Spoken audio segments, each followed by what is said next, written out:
That was the end of it. Don't misunderstand, I have nothing against it, okay? Mm-hmm. I'm just curious as to why, and there's not very many people that open carry. Right.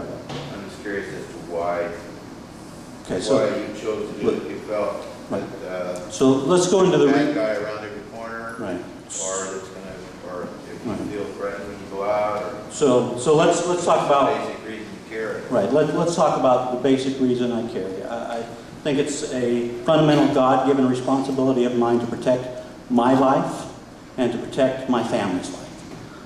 Like I said, carried concealed for 20 years to do that. 2 daughters. So I'm prepared to defend my life if that means killing somebody else or maiming them. Yeah, I'm willing to do that. It's the absolute last resort. So as the absolute last resort, most things on this planet detour things by showing strength.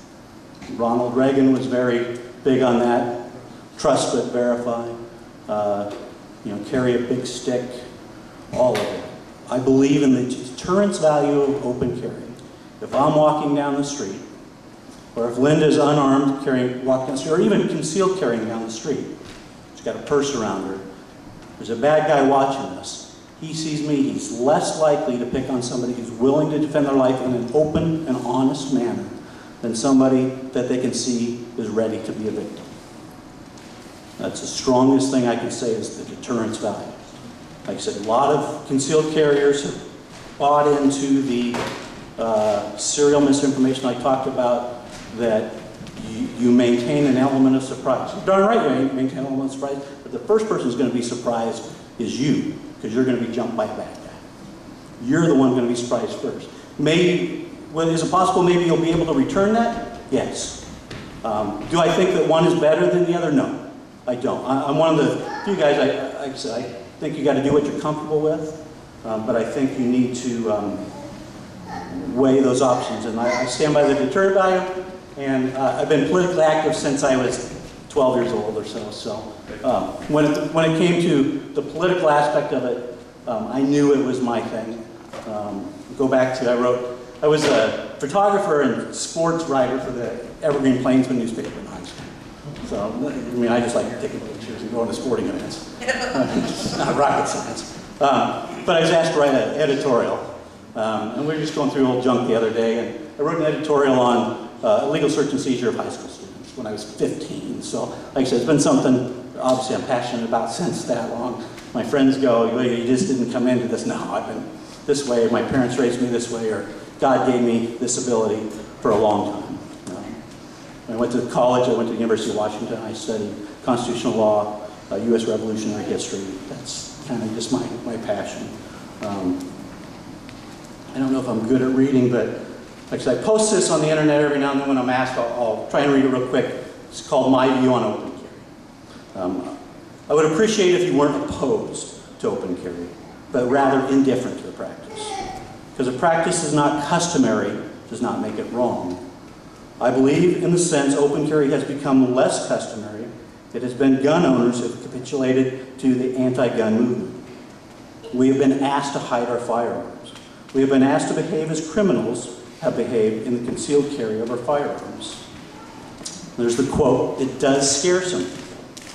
Every day I get up and drive in the Seattle-Tacoma traffic, and there are times it scares me and other drivers. However, it's not the vehicle that scares me or others. It's the behavior of the driver in that vehicle. I think you'll find that it is the behavior of an individual that chooses to open carry that scares others, not the firearm.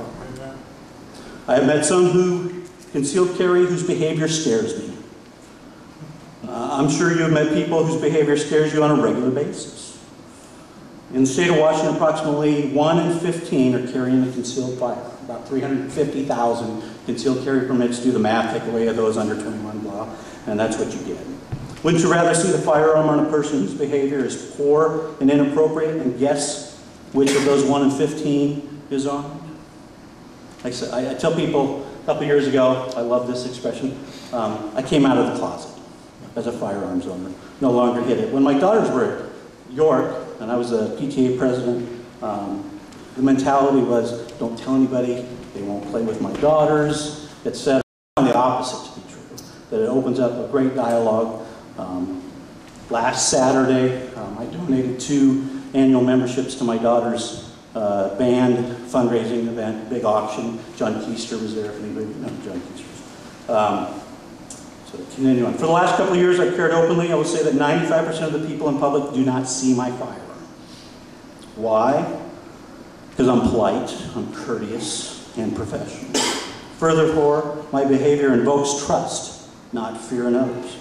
I go about my business as though I was concealed. I carry openly for that small percent that do ask and are genuinely curious about the practice, and I'm willing to educate them and be a positive face to gun owners. I've chosen to come out of the closet and be transparent in my behavior and my actions. I can't be a jerk to the clerk at the grocery store. I can't be inconsiderate to the next person getting on the bus or the elevator. I've chosen to be open and honest by carrying my firearm open and honest. I've chosen to engage in a movement to normalize the practice. I've chosen to educate others and also to correct the behavior of others who open to carry, whose behavior is not polite, courteous, professional, and kind. It's a burden that I actively engage. Yeah, go ahead.